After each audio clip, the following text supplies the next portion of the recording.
ঘটনাটো মানে এইজন যে মহিলা আছে এই মহিলাজনৰ ল'ৰা এটা আপোনাৰ যোৱা 27 তাৰিখে আমাৰ কুকাৰপাৰ বজাৰৰ পৰা নাইকিয়া হৈছে। কুকাৰপাৰ বজাৰৰ পৰা নাইকিয়া হৈছে, এইটো ডিষ্ট্ৰিক্টটো বৰপেটা, গাঁও কুকাৰপাৰ।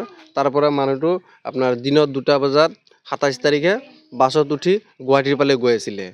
গুৱাহাটীৰ ফালৰ পৰা গৈ থাকাতে এতিয়া ক'ত নামিছে কোনেও গম পোৱা নাই। যদিও মানে এতিয়া ল'ৰাটো হ'ল বেমাৰ আৰু পিঠিৰ ফালে অলপ ফুলি আছে, মানে বিকলাংগ বুলি কোৱা যায়।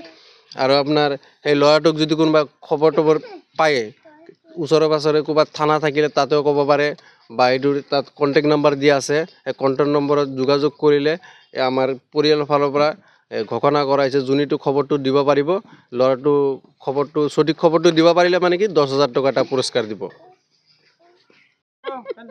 আচ্ছা আমাকে শুনো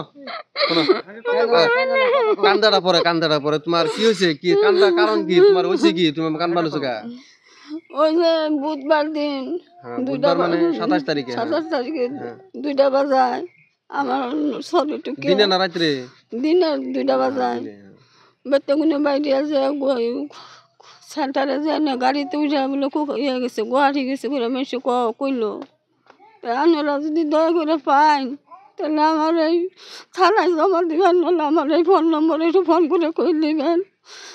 আর পুরাটা বেঙা কষা কই হার না, পিঠটা বেহা। নামটা কই দাও।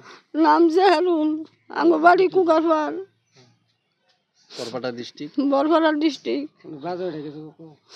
বাজে উঠে গেছে।